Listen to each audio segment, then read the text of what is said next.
Hey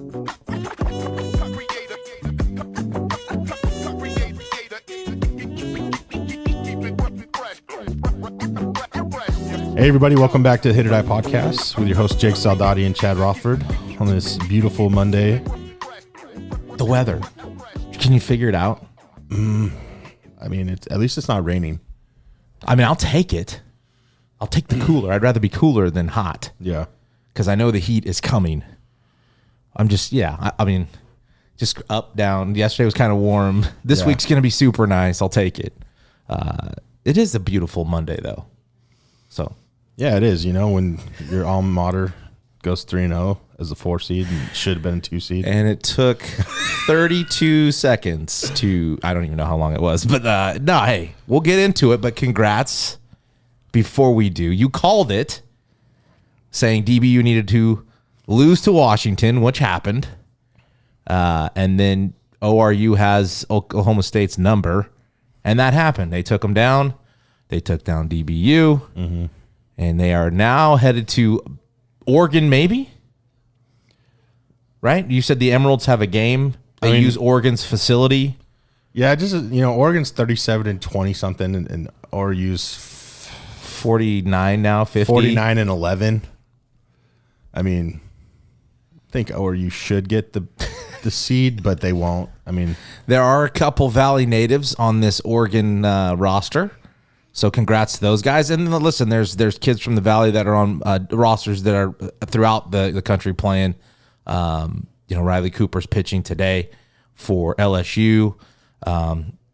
Drew Smith and Aon with Oregon. I know I'm forgetting more. There was a few. I don't know why I'm forgetting them. But congrats to all the kids. Tema Becerra. Yeah, Stanford hit a bomb yesterday. By the way. Bomb. Congrats to him, too. Stanford's plays tonight. Winner take all to host the next round of the playoffs for these Supers. And even at that, Jaron Watts-Brown with Oklahoma State got the pitch. Was that the elimination game? That was an ouch game. That was the DBU stomping. That was DBU. That's right. I'm telling you, dude, DBU, people don't give a lot of these smaller schools credit, like an ORU, like a DBU. I mean, the dudes bang. And they did. They proved it. If you're not following the podcast, please follow on Instagram and Twitter at HIT.OR.DIE Podcast. On TikTok, follow us here on YouTube. If you're watching, hit subscribe. We got to start with Fresno State baseball. I think 2 days after we recorded, or like the next day, they announced Ryan Overland as the head baseball coach. And just your thoughts. We haven't recorded since. Everybody knows where we stand. Obviously, we were for and in favor of Ovi being the guy. He is now officially the guy. Just wanted to see how you felt. I feel good. I mean, we were the first ones to say it all along. I think we're the only ones to kind of consistently push it. Not to pat our back. We have nothing to do with it. Like, he didn't get hired because of us. No, not at all. Not I don't want people out there thinking that. My conversation with Toomey didn't go very well a couple weeks ago. So, no, I mean, we like the hire. We love the fit for the program. We love the vision, the direction that he wants. And then also speaking to a lot of alumni there, he is backed by a tremendous amount of alumni. How important, I guess it's 100%. How important is that 100%. For Fresno State? Obviously, for all alumni, look at you 20 years later. Well, you know, almost 20 years later. Still. Age me. No, it's not that long. It's less, but I'm not going to do the math for you right now. Don't make me do the math for you right now. It's almost 20. 14 years? I don't know. 20. No, it's 17. 21. 17 years. 06 to 2023. Don't do it. It's fine. Yeah, 17 years. How important is that alumni piece? Seriously. It's very important. You know, when I'll just say on my experience with Fulmer getting the job at Oral Roberts, you know, he was our hitting coach there when Coach Walton took the pitching job at Oklahoma State. You know, a lot of us alumni got together. Some of us wrote letters to the athletic director. We really backed Fulmer. You know, I called Fulmer, had a conversation with him, hey, what can I do? What do you need from us, to help the process out? Luckily, they were smart, and he was the top candidate anyways. and he took over the program. And Now, was he alumni? He's not. He went to Oklahoma State, but he'd been a part of that since family. 2000, and I want to say when Coach Walton got the job, I think it was 02 or 03. They were officially the job. So while he wasn't alumni, he was in those colors though. Like yes, he was. Yes. ORU family. Mm-hmm. And so he was with Rob the whole time. The right successor at the time, if you will. Kind of like this situation. Yes, exactly. And how has he been for alumni? He's been he's done a lot more than they have in the past. They do some Zoom calls with alumni. They get people on board. They talk about it, like what's going on with the program. They do send us out all the stuff with like the dinner, the fundraiser. They have online auctions and stuff now. So the only one thing that I don't like is just there's not somewhere I can get gear because I'm a gear guy. Okay. Unless you're on campus, you're kind of shit out of luck. But he also said that they're working on something for alumni only for baseball gear. And he actually said it's for you, Rothford, because they know. They know I mean, even every year I was gone and Rob was still there. I got the gear pack. I got the gear pack every year. Rob would send it to me. Then change my phone number. Yeah. So fucking around. No, but I mean, I think it's huge. I think with Ovi. Well, knowing the history of alumni and the past and some guys that have kind of, I don't want to say turned their back, but not have been as involved maybe they would have been. Yes. And I think you're seeing that. I think you've seen it before just this, obviously. The last couple of years, it started to get better. Yes. And I think you'll continue to see it get better, maybe even at a quicker pace. Yes. Because Ovi is a dog.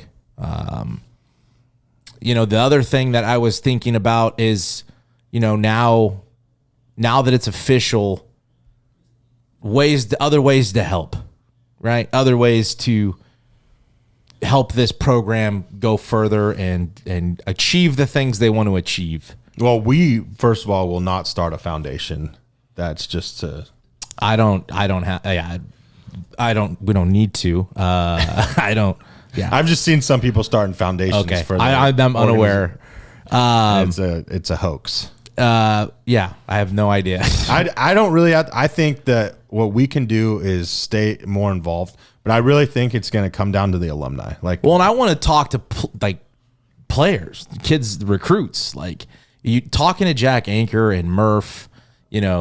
Seeing Munster and Schneider and Tyler Patrick committed and going there, and Jet Ruby's already there now, and some other guys. A young pitcher from Mount Whitney is coming out to Fresno State. Like just the local guys that are deciding to stay home.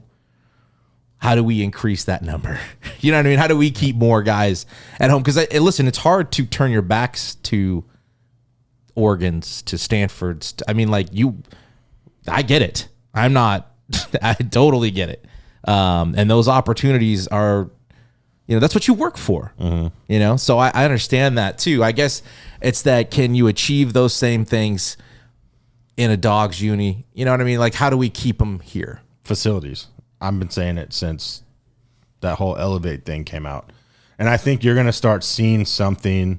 And a lot of people saw that Elevate thing and saw $250 million. It's like, oh, we got to raise $250 million for any of this start. No. The baseball can raise their own money, which I think is going to be through alumni, which is going to be huge.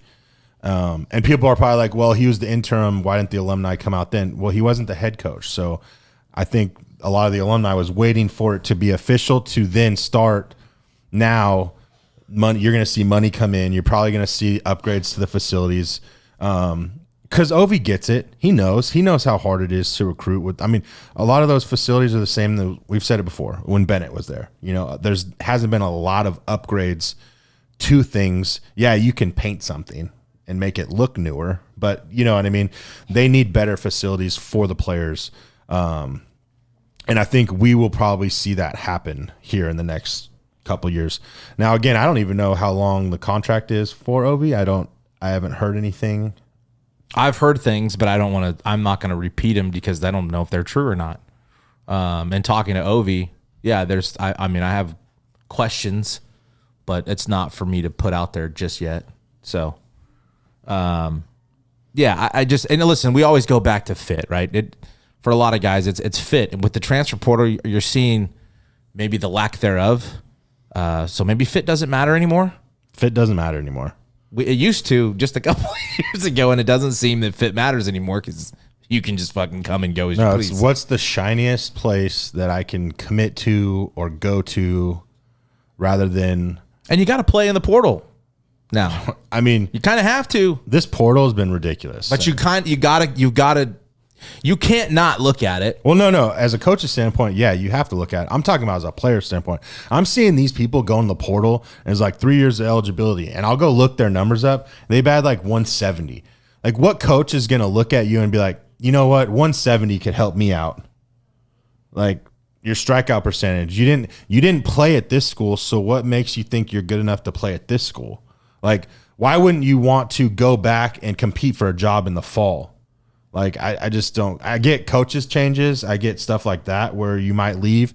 But, like, if you just didn't play. Or if you have a legit hardship, I mean, yeah, those things happen. I get it. But how many are those? I don't know. I mean, you know what I mean? Like, if you really look down to I saw the number over the week. I said there's 4,000 kids in that. That's thing. ridiculous. I just know as a coach now, you got to use it. How much does that hurt, a kid at a JUCO? I don't know. Arkansas has 8 starters or transfers. Well, LSU's got a handful too. Yeah. And you look at the numbers, and I was looking at rosters. I looked at every... I don't even know if I want to admit to this. I looked at every SEC roster just to see how many kids from the West Coast, and I'm not West Coast, I'm saying west of Texas, are on SEC rosters, and it was a 7%. And you're talking almost 500 players, give or take. So there was 500 total. Yeah, total players on roster combined. If you, there's only 7% of 500 from players west of Texas. So 30. It was like 36 players, which isn't a lot. No, 22 of them were from California, and some of them were transfers. Well, I mean, so we're just getting out baseballed here. We're getting out baseballed. Like the baseball here just is not as good. It's because I'm trying to figure out where's the disconnect. It's because we have too many schools. Possibly. There's too many California schools. If you made Stanford, UCLA, USC, who's up north, Cal, you make like those. USF. I'm just saying, you make those 4 like the only D1 schools in California. No, it's going to be a lot different competition where those 4 schools will now compete with the SEC. Because all the really good California players will go to those schools because it's D1. But we have, 26? Yeah, something like that. 26 D1s. And when you brought up, I think LSU or Louisiana was like LSU, Tulane. Not even Tulane. I wouldn't even. No, Tulane's New Orleans. That's Louisiana? Yeah. New Orleans is a city. New Orleans is its own state, right? Just fucking around. Actually, I'm not. You got Monroe.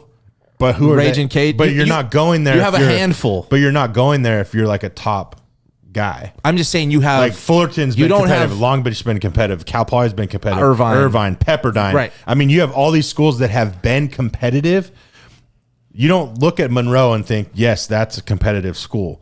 I mean, even Tulane. But what I'm saying is to your point is they have fewer D1s to pick from than we do. Yes. And so it's almost overcrowded. And all the top dogs are going to LSU or... There was another really good point made. LSU. I don't know which game I was watching. It might have been that Stillwater Regional, but somebody was talking about, listen, part of the disconnect is look at how many SEC, ACC schools are near each other. Like they have a better scheduling opportunities to help their RPIs, whereas the West Coast can't just travel on a bus like they can and increase and help their midweek games or their midweek schedules or their non-conference schedules like they can on the East Coast or those because they're so close to each other. Yeah. So, that plays a role too, I guess. But just trying to figure out where we're behind the 8 ball. It feels like we are. And, staying on the Fresno State thing and Ovi, I just... when you hear our admin talk about how we're behind him, and they're behind Ovi, which I think is fantastic. And Toomey actually, said that too, that his expectations of Ovi in the program and then also of himself and how he needs to do his job as well as part of that process, which was nice to hear because are we going to be that? We can say it all we want, that we're behind him, that we're, this is our guy. But are we going to give him every resource available that we can spare or give him to have success? Because I guarantee you Tedford's going to get everything he can. May not get everything he needs, but they're going to give him all the resources available for him to have success for Fresno State football. And I understand that the revenue and the money's made with football, but the mindset shouldn't just be for football. If you want to have successful athletics, you need to have that mindset on all your sports. So what are we going to do to make sure Ovi has everything and resource available to him to win, to recruit, to upgrade the facility? Like, paint's great, but there's a lot more work we could do. It takes creativity. I love the Elevate stuff. What do we do? How do we start? Baby steps, I guess, right? But are we going to do those things? Because if we don't and we're not happy with the results in 4 years, all you can do is look back and say, well, how did we contribute to that? And if we did nothing, if that place looks and feels exactly the same as it is today, well, then how can you just blame this coaching staff? You can't. So you got to be about it. And so I hope that happens. I hope those things and resources are made available. And I hope Ovi, I'd want nothing but success. I'd love to see more players want to stay home and be dogs. I think the future's bright. I think Ovi gets it. We've killed it. He's our guy. We've been behind him since day one. And I'm excited that it's official. And we'll just have to see how things play out over the course of the next, few years. One at a time, though, right? The other thing that happened is high school baseball finally finished. The city-county game was Sunday night here in our central section area, California. City went on to beat county 5-4. And just briefly, we kind of talked about it's just so big, like as far as roster size. And I think Pags brought it up. Could we play more than one game? Yeah, we could. To showcase, because it's like when we coached it in 15 with the county roster, we were pulling kids out, after one out pitching wise to get all the kids to pitch. Yeah. And it sucks. It's not fair. It's not fun to go out there and throw to one batter, but you have 40 something kids on a roster. What would you? Do you think playing more games? We talked about it last night. I think if you played a D1 versus D2 combo, yeah, like just city county combined D1 D2, D3 D4 and D5 D6, or D4. I don't know. And I know there's a lot of those. They're South Valley, which they have their own stuff. But for the teams that aren't South Valley, make a and 4, 5, 6 combined. We have the stadium on Sunday. Okay, let's play a triple header. Let's play D4 D5. You could at least split it up into 2 games. I think. At least 2. D1 D2 D3. It's fine. I honestly think that the county and city rosters are ridiculous. Like the fact that the city teams are the city teams and the county teams, and you think that's supposed to be fair to the players is ridiculous. I know football's changed it up a little bit where some track schools are on, like some Clovis schools are on county, some are on city. I think they need to figure out who's really city and who's really county because, there's a Fresno County, there's a Clovis, there's county. I don't think Clovis East is a city team. They're right by Sanger. Yeah, Sanger's County. What if you found I don't know. You randomly pick, a couple players that make it, right? Let's say you have the list of players that make it first, and then you do a draft. It's going to take longer, sure, but at least it would be fair, I guess. I don't know. It was a 5-4 game. It wasn't like it wasn't uncompetitive. For the city roster being the best it's been for, whoever that said that was the best roster, which is full of shit. We would have smoked them. But to be that close is ridiculous too. Like, I guess give credit to county for fighting back. They're scrappy. County's always been scrappy, and believe it or not, county's always taken it personal with how the rosters are the way they are. So to lose 5-4, down 4-1. Well, how many D1 teams represent the county? 1. I guess 2, Madera, but Madera's not even a D1 school. They're based D2. Central. But it was Central on the city team this year? No, they were a county team? Yeah, okay. They've been county. Just curious, that's all. So but I just thought there was there's ways to... One D1 team. That represents the county. Yes. That's why we root for them. Yeah. What's funny is I've been a part of that game twice. And you've been on both sides. And I've lost both games. Really? Yeah, the year I was on City, we lost. On 12? Yeah, we lost. How'd you lose in 12? Bro, we lost. I'm just saying, that's a good point, all right? We don't need to go revisit. I mean, talk about stacked City rosters. Fuck. I think that whole Clovis West starting 9 started the City game. Yeah. Lost in the county and as a City. But I just think that'd be, just to showcase more, let the kids play more innings. I don't know. Yeah. That's the whole reason why I say that. It'll be more competitive. More players will get into a game. You'll make more money. Like if it's about money or whatever. I don't know. Oh, I had an idea too for Fresno State. Just backtrack a hair, and I'll tell it to Ovi. I'll say it publicly, but like alumni weekend, right? They do the alumni game. We should have alumni home run derby. Yeah. Don't you think? Maybe it'll be a hit-or-die home run. Fine, we can do that. I'm down. You heard it here. It's the Hit-or-Die of Fresno State alumni. We make it a really long name. Now getting foundation. Now getting into Chad's ORU, we kind of already touched on the Stillwater Regional, but a lot of baseball over the weekend. Anything you want to say first? College Regional started this last weekend. You saw 5 host seeds go down, which to me is always fun. I like seeing some upsets, although is it an upset when you win 2? It's Division I baseball. I almost think they rank teams based off how cool their stadium is, how cool their uniforms, what conference they're in. Yeah, what conference they're in. Like I don't get it. Like, I mean, yeah, some teams went in and went 2 and Q that probably shouldn't have been there. I mean, San Jose State put up a fight. I thought they were going to do a little better. Clark did not pitch good. No. In game 1. No. But they had an opportunity. They had chances. Indiana State, I wouldn't even have thought they won 3 straight and went out. I know they were a national seed, but they were close to getting beat that first game. They had to come back and win like in the 8th. I mean, look at Penn. They're in the finals with Auburn was a 2 and Q. Oklahoma State 2 and Q. I think that's probably one of the bigger surprises because that's back-to-back seasons where you're hosting a regional that you're not getting through.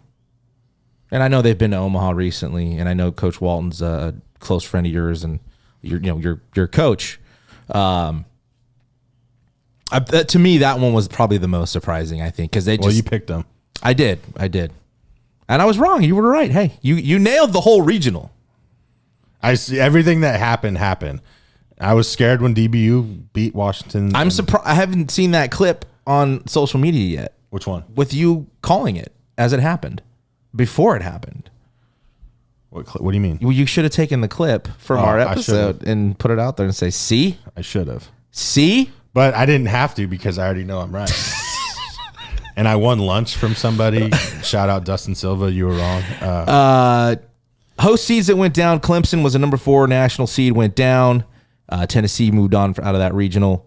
Vanderbilt went down last night to Oregon. Oregon moving on. Or they went down to Xavier, I'm sorry. Mm-hmm. And Oregon knocked Xavier out last night to move on. They were a 6 national seed, Vanderbilt. Number 9 national seed, Miami is out. Number 11, Okie State, 2 and Q. And Auburn, 13th seed, 2 and Q. And there's still some teams that could get bounced that are home seeds or home national seeds. LSU is playing right now against Oregon State. They do have to lose 2. Arkansas, same boat. Coastal Carolina, same thing. Kentucky and Stanford's playing tonight to move on in a winner-take-all. So there's still, a possibility of 5 teams out of the 16, which would make it 10. I mean, I'm only surprised by Clemson. I'm not Vanderbilt. I didn't think they had that great of a year. Oregon finished tough. Xavier was really tough. Eastern Illinois was, it's Division I, but still. But I know I picked Vandy, but I can see that regional the way it ended up. The way it played out. Yeah. I called. Clemson's a good one. I think Auburn, I just didn't think deserved a national seed. Do you think that Tennessee game took it out of Clemson a little bit? Yeah. I think mentally, emotionally, and then their center fielder got thrown out of the game, so he wasn't there for the last game. They had to mix some stuff around. I thought Clemson, was going to go on. Miami, what was their regional? I could have sworn I liked somebody else. I picked somebody else in that one. Where's the Miami one? It was Texas. Yeah, I picked Texas.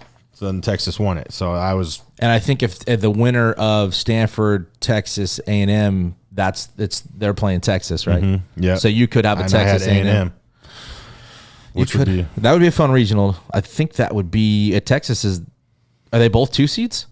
They're both 2 seeds. Yeah. So I don't. But know, I think I don't know what the tie. with Texas winning having a share of the Big 12, maybe they get the higher seed. Or would their national seed come into play? I don't know how that works.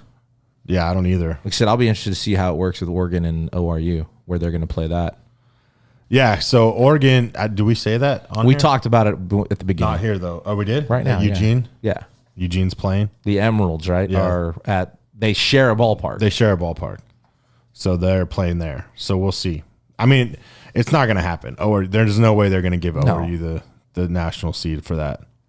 But whatever. I don't know. I'm not going anyways.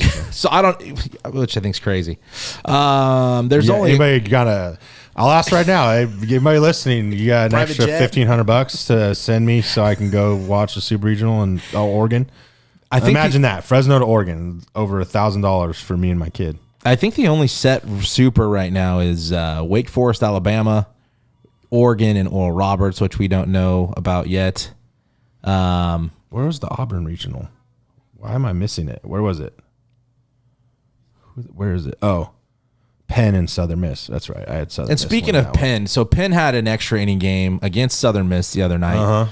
And the inning ends with its bases loaded, 3-2, 2 outs in the 10th, and the pitch clock is called, pitch clock violation on the batters called, ends up being strike 3, inning over. Do you think we should take this fucking thing off at a certain point? Because if you're in the 10th, it's past the point of trying to speed up the game. At that point, speeding up the game doesn't matter anymore, right? You're in the 10th. Do we really care about how fast this game gets completed now? Well, then do you really care about the rules? People have brought up, when it was happening in spring training, people were like, well, in the 9th, it's off. Come the 9th inning, it's off. I don't know. I also saw that the umpire called it with 9 seconds on the clock. Well, that's when the hitter has to be engaged. I thought it was 5 seconds. No, in the big leagues, I think I don't think so. I think in the big leagues, it's like 7 or 8. I saved that text. And I want to say I'd heard that, and I could be wrong, that in college baseball, it's 9. It was like 9 seconds, 9 or 10 seconds. They need to be engaged with the pitcher, which when he stepped in the box, I mean, I don't know. I just thought I'd just bring the question up. That's all. Thoughts? Hey, the rules are the rules. He was out. Whatever. I don't know. I can't. They went by the rule. Yeah. I'm saying, as a hitter, do you know think the we rule? should alter it maybe going forward, maybe next season, something to reevaluate? Maybe once we hit extras? No, I think you either have it or don't have it. I mean, you know the rule. You've played with it all year long. Exactly. That's my main point. I'm not saying, like, excuse the guy. No. What I'm saying is... Do we alter it? Yes. No. Like, would you want to see a World Series game end like that? I mean, You all know the rules. Okay. Get in the box. All right. I mean... Just asking. It goes both ways. The pitcher gets called too, if he's not ready. So, I don't know. I think it's stupid anyway. I mean, I'm against the clock, but I guess it speeds the game up. It definitely, it's the numbers have shown it speeds the game up. I mean, obviously, the one thing I see a lot of people talking about right now is the stolen bases, how much the stolen bases are up in big leagues, which is fine. But I think that when you get it in somebody's mind, like you make the bases bigger, you get the time clock. We're speeding up the game. We're wanting you to steal more because we're making so you're telling everybody to steal more. If you would have just said that without changing the bases or anything, and we're like, hey, let's get the stolen bases up. We want guys starting to steal more. Now the organization is going to say that because before, I mean, we've talked to people in the pro baseball. They're not telling guys to steal bases because you're in scoring position. But now since the bases are bigger, we're telling guys, hey, we want you to steal bases. So, like, it's just somebody saying something. Well, I don't think guys are also hitting home runs at the rate they've hit them in the past. I don't know that. I don't know. I haven't watched a Major League Baseball game in I don't know how long. It's been interesting, like, because again, I'm still trying to find out why some of the numbers are the way they are, like why the batting averages are still so low. But then you go look at pitching ERAs and they're very high. And if one's so good, why are they both? You know what I mean? If this one's good, when this one's good, and yet their numbers are both bad, I don't understand. Yeah. And and if you're going to make the bases bigger, why do we need to have a pickoff limitation? Yeah. And if you're going to have a pickoff limitation, then why do we need to make the bases bigger? Yeah. You know what I mean? Because we have to make it easy. We have to make it easier. Like if you only pick off so many times, I don't know. Then I can get a bigger lead anyways after he picks over. Exactly what I'm saying, but they're not picking off that many times either. No, they're not. It's just, I don't know. And the thing is 3 inches making that big of a difference? No. We're just telling people it's okay to steal now. That's all it is. It's that mind shit. Like if we told people it's not okay to strike out, I'm dead serious. This is what I'm going off of as like mentally. If we tell each organization says, hey, striking out's not okay now. We need to put the ball in play. You're going to see the batting averages go up higher, and you're going to see the strikeouts go down. And you're probably going to see more runs scored. You're probably going to see more exciting baseball games. But we're not. We're okay with striking out. So go try to hit a home run. That's what we want. We want your launch angle big. We want your exit velo big. We don't care about winning games is technically what they're saying. Unless it matters or when it matters. Look at Penn knocking out Auburn on 3 squeeze bunts. Yeah. Back to back to back. When it mattered, they went to it. I know. And it won them a game. They knocked out the 13 national seed. Their livelihood, their season depended on it. And that's where it's like, what went wrong in Major League Baseball to put these people in these organizations to essentially take away aspects of baseball? Like to be a hitter. Like we don't care if you're a hitter now. We want you to just try to hit home runs. You have the capability to hit a home run. We want you to try to hit a home run every time. No matter how many outs, no matter the runs, no matter anything. Just go. We don't care if you strike out 120, 150 times a year. We don't care if you bat 220. But if you hit 40 and have 75 to 100 RBIs, you did your job. Which I think is ridiculous, because I think if somebody's trying to put the ball in play more often, you're still going to hit 40. You're still going to have close to 100 RBIs, and you're probably going to hit 280 to 310. So what you're saying is that you could always do your job better. Yes. So we've got a bunch of guys running a business, and their expectations are the status quo. We don't have to do our jobs better. Right? Mm-hmm. I mean, how many businesses operate that way? How many business models? You know what I mean? Like, I don't think we'd survive in our business here with that mindset. It's hard. I mean, there's days where guys. What if you went out there, you cut this, but it doesn't matter if the lines are straight? Yeah. Just cut it. Yeah. I mean, yeah, you can always do your job. You wouldn't have any business. No, that's what I'm saying. Like, you can always do your jobs better. I mean, if, you don't have to hit 216. No. You can work and maybe make some adjustments and hit 280, 300. You know what I mean? That's on you. Yeah. You can control. I mean, not everything, right? Obviously, you run into some good pitchers with good shit, and you have, they have better days than you do sometimes. That's the name of the game. Yeah. But for the most part, the things within your approach, that's stuff you control. Yeah. So if you don't like hitting 240, maybe take a look. But why? But they're okay with me hitting 240. They're still going to give me 3 years, $30 million. And that's fine for the guys that are there. That's what they have to do, right? They can get away with that. But kids trying or aspiring to get there, you won't make it. You won't. That's not good enough to get to the next level. Which is why do we change that when we get you there? can't be 240 in high school and think that's going to get a You're D1 hit 240 look. in the big leagues. Well, it's not going to get you a D1 look, is it? It's 240, right? No. So it can't be okay where the levels that we see all the time, that we've coached, That's not going to get you where you want to go. No, I get that. But the Major League Baseball is making it okay. Because somehow kids still aren't hitting where they should be. I mean, it's all kind of revolving around why the West Coast is so underperforming. Yeah. Is it the brand of baseball that we've teach out here now? Are we teaching something different? Are we doing something different? Maybe we have the wrong teachers teaching. I'm just trying to figure it out. I'm asking. I know. That could be an answer. It could be. There could be a bunch. I feel like the West Coast is behind for. And that's the same thing. Like we talk about travel ball and everything. Every state has travel ball. Every state has travel ball. But with how big our state is, how many travel ball teams are in California? Probably. I mean, we have 26 D1s. We have like 80 something JUCOs. You know what I mean? Like there's probably 250 colleges in California, I would think. Between the D1 all the way down to JUCO. Yeah. You know what I mean? So all these kids have somewhere to go.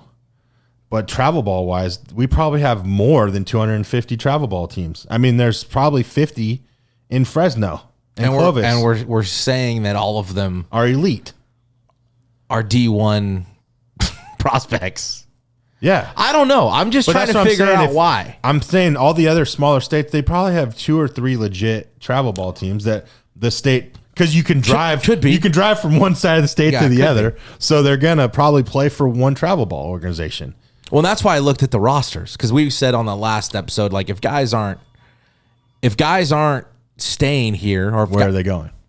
You know what I mean? But then I go look at the SEC and I'm like, well, only 22 kids from California are on SEC rosters. Yeah. And then I look at the ACC and I see this, the same thing. I only did half the teams in the ACC, but it was even less. So they're not just leaving California to go to those programs. No, they're just not playing. Or they're staying here and we're just not good. We're just not as good. You know what I'm saying? I'm trying to figure it out. Yeah. Because people keep bringing up, well, that's why the West Coast should have hosted more regionals. And you said, well, play better. And like all signs kind of lead to that. I don't know. I mean, especially if Texas A&M ends up winning the only West Coast regional. The facts are going to be the facts. Now, Stanford is playing really good. It's a good team, yeah.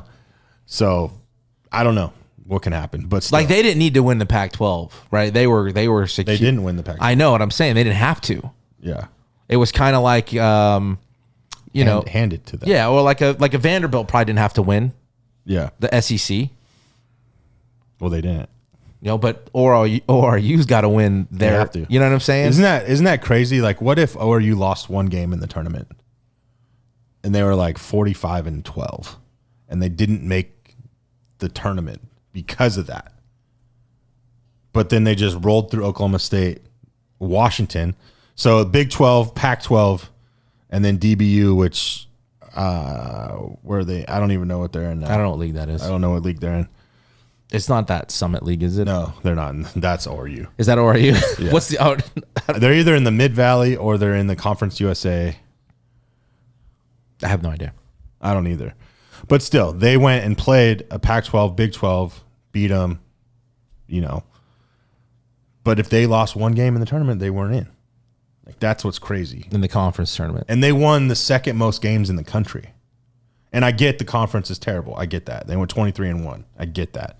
Yeah, but you also said they had 23 wins non-conference. Yes. So I don't know. I'm just trying to, I've been having these conversations with people like the West Coast is, why are we not, so it's nice to see Oregon win a regional, right? Oregon State can possibly win a regional at LSU. That'd be great. They're down 6-2. Are they down? Okay. Stanford can pull it out tonight and beat Texas A&M. Like there's been some good showings from West Coast teams is what I'll say. Even Washington. Yeah, had a chance. Yeah. But it just seems like we're behind a little bit. And again, it ties into Fresno State and Novi too. Like all these D1s are doing whatever it takes to get the best players out here. So it's not a Fresno. It's not just an isolated problem. It's not just Fresno State problem. And I don't even see it as a problem. There's a lot of good players out there. It's just the people don't understand how hard it is to recruit. Right. Let's put it that way. Yeah. Because that's some of the things that were being said. And that's kind of the reason all of this started, looking at all this stuff. And it's like, well, wait a second, man. The whole West Coast is struggling. It's not just an isolated thing. Like, well, and so why? And trying to figure out why. You just start to notice, look at numbers, and you see things. It's like, this all kind of makes sense. Maybe it is some of the wrong people teaching some of these things. I don't know. Maybe it is the way we say we're developing, and yet maybe we're not developing like we think we are. I don't know. There could be a bunch of good answers, but you just start to notice some things, and so you bring up single, or if they'd have lost a game in the conference tournament, ORU brings up a debate that we saw posted by a friend, Caleb Nail, who hosts Beware of Bulldogs podcast. It's kind of got interesting. There's some comments back and forth regarding which tournament is harder to win, and it was March Madness or the College World Series. And you were leaning, well, you said all in. College World Series. And like, I don't want to, the difference obviously is 2-loss elimination in baseball, single elimination in basketball, which is a crapshoot. We've seen upsets. Like, you don't think some of those teams would have liked another opportunity in a loser's bracket in basketball? Well, then put 4 teams in a tournament, play 4 games in a weekend. Don't play 1 game a week. You know what I mean? Like, you playing indoors, so let's make a court outdoors. Well, let's add rain. Kind of my let's add some thoughts on it. Wetness on the court. Let's add some playing conditions that are out of the ordinary. Let's make one basketball hoop 14 feet. This one 10. Or just make the court odd shaped. Because all the dimensions are different in baseball. That was one of my arguments, right? Is definitely like basketball is in a controlled environment. And I'm talking about literally the environment, right? Mm-hmm. It's not raining. They don't play out in the open. No. They don't have to deal with the elements. They don't deal with Is it allowed, can it be chaotic as far as atmosphere? Of course. Yeah. That's not what I'm talking about. They don't have to deal with awesome, I think. A slippery court or a wet basketball. I don't know how sweat maybe gets on there. I don't know. The other thing that I was thinking as far as tournament-wise is, I believe in March Madness, you have to win 6 games to win the national title. I could be wrong.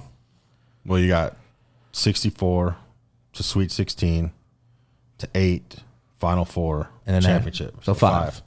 Okay. Baseball, I think at the very minimum. Like if you win every game. Yes, you don't lose in the college baseball tournament.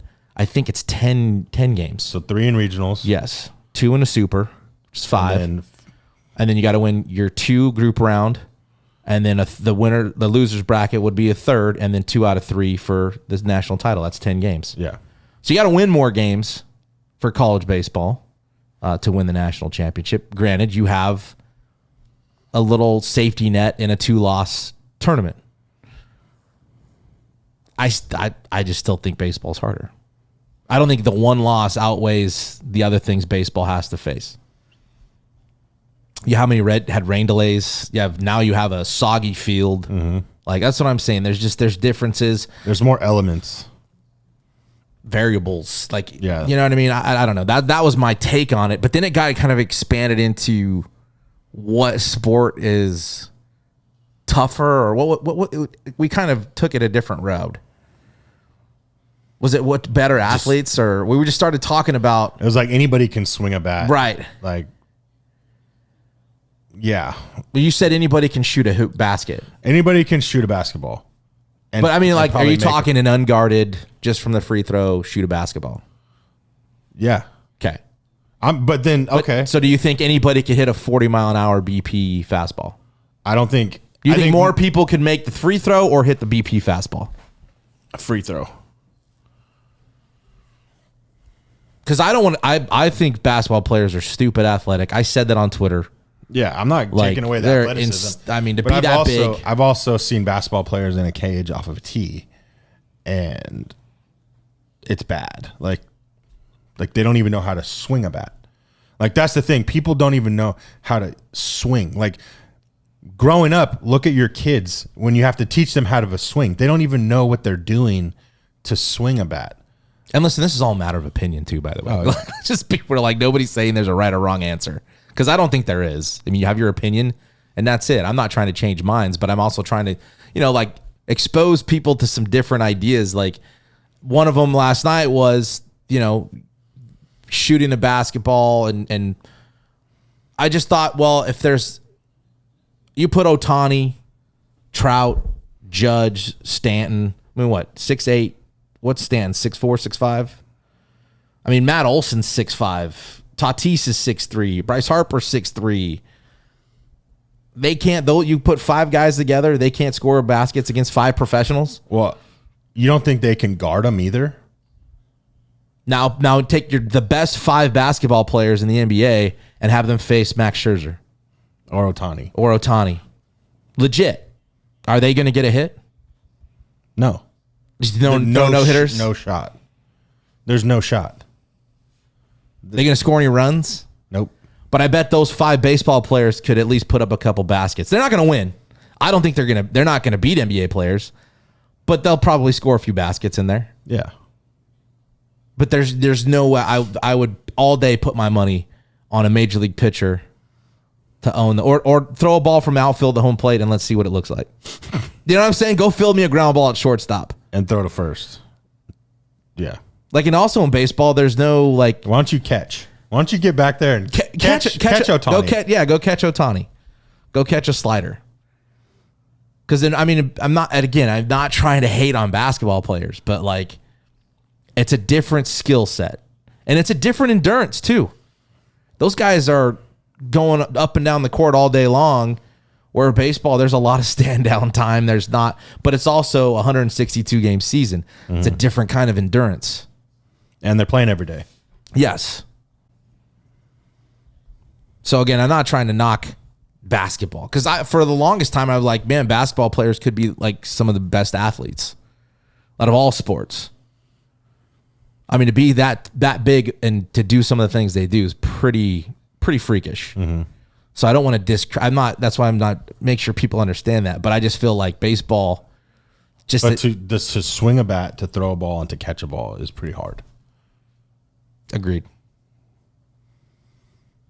So any takers off of this list? We didn't do, I mean, they're not all set yet. We're kind of early on the Division I bracket here with Wake Forest, Alabama is the only one set, and I think there was one more. ORU in Oregon. I'm taking Oregon. I mean, that's the only one we care about. Did you get? We're gonna have to reach out to the Drew Smith. There's both Buchanan parents, Aon and Smith. Mm-hmm. So you gonna get some trash talk going? No, I don't need to. I'm going with the hottest team in college baseball. 21 straight wins. Dude, listen. It just sucks because it's deja vu. And I have a bad feeling. Tennessee's playing pretty well at the right time too. Just saying. And I'm not a huge fan of Tennessee and some of the antics, but that team's playing pretty good. And look at Oregon, dude. Oregon's on a pretty good. That's a really good matchup, to be honest with you. 2 teams that are playing really well towards the end of the season. They had to go into hostile environments and get out of 2 really good regionals. That's going to be a fun one to watch. I mean, it's all fun. It's, the other thing I wanted to get into, and I got a text message. Did a good friend, good listener to the Hit.OR.DIE podcast, did Seth Bennett reach out to you? Yeah. He wanted to rant. And he's a rant. He's seen an insane amount of routine bloops drop because the outfielders aren't breaking whatsoever on the ball and leaving second baseman to open the gate and run 50 feet. Now, I did see a couple plays where I did question some effort on balls right in front of outfielders. But maybe not just that scenario. Has anything like, did you notice a lot more home runs hit again in the regionals from guys that maybe should be hitting? Okay, you look at me like that's a yes. Go ahead. Expand. I mean, there were some pop-ups hit out at that Oklahoma State. So did you see the one that was from a lefty? It looked like off the end of the bat, and it was against ORU. It was the night they got eliminated, or it was it Dallas Baptist? Whoever got eliminated. I think it was Oklahoma State got eliminated. They were getting smoked by ORU, and late in that game, a kid hit one, and to me, live, it looked like just a flare. Yeah. That went over. I saw a bunch of those. That Santos kid from DBU that like hit three.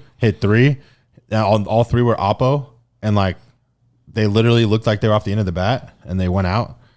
I don't know. I think a lot of people say that I played with juiced bats, but I'd rather take a juiced ball over a juiced bat. 100%. Do you think they would do that? Yes. Just considering how, not how bad, but how the numbers for softball have been so much better than baseball. Well, think too, I played 17 years ago. You like to point out that those balls were probably made different. I'm sure. They're probably tighter now. They're wound better. LSU's up 7-2 now. That was Cruz. Dylan Cruz. Probably going to be the top 2 pick in the draft. I think the ball is just overall better. I think the MLB ball is different than it was back then. I think a ball makes a bigger difference than a bat does. I really do. I wouldn't know, but it's a good argument. The way these balls are going out, I mean, like, well, this is what that's why I bring it. That was a hanger, dude, and that was a hanger, but it didn't even look like he got it all. Yeah, that one looked better there. I mean, I think about everybody wants a scandal, I guess. So, it is the big weekend of television for college baseball. Massive, right? There's so many games to watch. Maybe it looks better if balls are flying. It's more entertaining if balls are flying. Well, it is. It is, right? Yeah. So maybe it's something, but also they've been working on both bat and ball since they changed the bat. Since they've, TD Ameritrade exposed it early on when they first moved there I think the first World Series there was a little sus right there. Did you see that? Yeah, I did. 3 home runs, I think, in the whole World Series when it first Look at that. That's gone. I mean, that looked like a pop-up. Man, that's a warning track. But you've seen numbers increase at TD Ameritrade over the years while improving the bat. And obviously with some changes. There has to be changes to the baseball. Has to be changes to the baseball. You can't just change one. Right? Because if you change the bat so much where the ball is just... And that's where you had the dead ball. Then you didn't change the bat. You went back to the old bat, essentially. I don't know. I think so. When you changed the bat, you didn't change the ball, and the bat and the balls were both just bad. Our bats were good. The balls weren't that good. Right. Now I think the bats are getting better because we've had time to make them better now, but the ball's really good. That's what I think. You know what else is funny? What I think is crazy is like bats are less pop, right, than our bats were, but they're like $200 more. Yeah. So you're paying $200 more for a shittier bat. But for an extra $29.99, I could send it to somebody and get it rolled. And broke in like it took 150 swings? Yeah. Yeah. Interesting. I just wanted to see if you noticed anything. I think the ball's juice. How about like all the pitch comm stuff? Like, I don't know. Has anything kind of thrown you off? No. Nothing? No. Just asking, because it's the first year for a lot of this stuff. Like I don't know. I mean, I also think I would have hit better in this day too because of all the information they have. Like, I mean, being in Fresno State dugout and seeing the stuff they have out that like for hitters to look at, I was like, oh, damn, I would have loved to have that information on the pitching staff. So, I mean, then it almost makes you think, why isn't baseball at times better when you have all the information in front of you? So, and again, that's where I encourage people to go look at numbers because that's what we have to base a lot of these things on. Like, I know that people hate the a lot of the analytics stuff, and I'm not a fan of it as far as like. I think if you use it correctly, right. I'm not always gonna. It's not always gonna be why I make a decision, right? I would never. There could be times where, you know what, maybe I should go by these numbers. Like what my eyes and what these are saying, they're the same. My eyes are seeing a guy that doesn't have it right now, and the numbers are showing me a guy that doesn't have it right now, right? But when, again, I always go back to Blake Snell, the numbers say this, but my eyes are telling me I got a guy that this team can't touch. Yeah. And I'm going to go with my eyes on this time.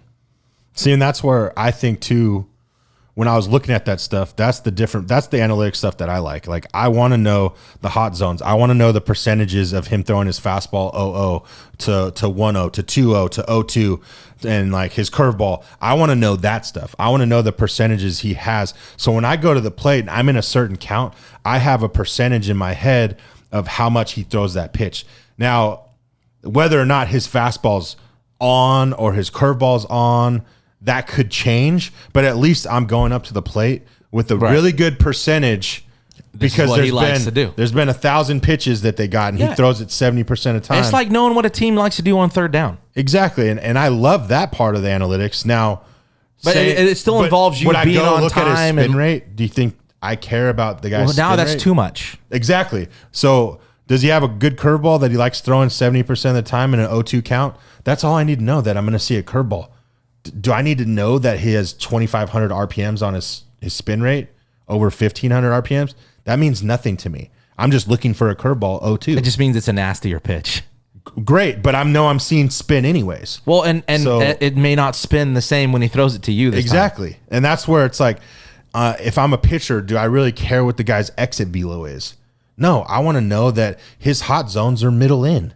And he bats 400 on pitches middle in rather than 210 on pitches down and away. Right. And you know that your best shit is going to beat him. Exactly. And that's where that's the stuff. And I think that I've been taken wrong in saying I hate analytics and like I hate all this. No, when it's done right, like this stuff, I think is great. And it gives players the advantage they need. It's when you pull a guy. It's when, and like I said, in some scenarios it may be warranted. But other times, what do your eyes tell you? Well, it's like me, right? What's your gut say? I was a switch hitter, but I was better from the left side. I'll say that. But if I'm hot right-handed, and it would be a situation that maybe I'd get pulled for another righty, but I'm going good, I want that to be because I'm going good, not because the numbers say that I'm batting 230 against lefties, rather than right now I could hit anybody in the country.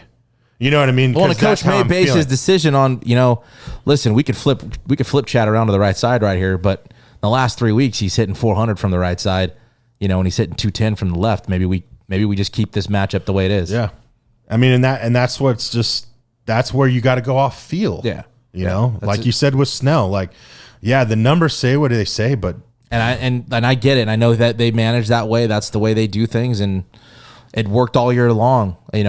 But who cares about what happened during the year? We're in this moment. Yeah. And in this moment, my eyes told me that this guy is the best pitcher on the planet, and they can't touch him. Yeah.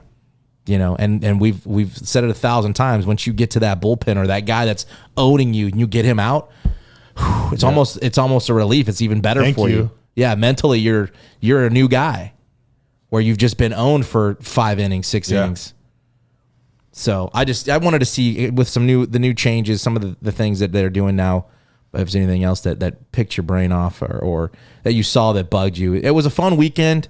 This weekend you've got super regionals coming up. The rest of the brackets will be filled in. I think today, right? Everybody's going to be done tonight. Mm-hmm. So it's Monday. This will be out probably. It'll be Tuesday. So you'll know who's playing where for super regionals.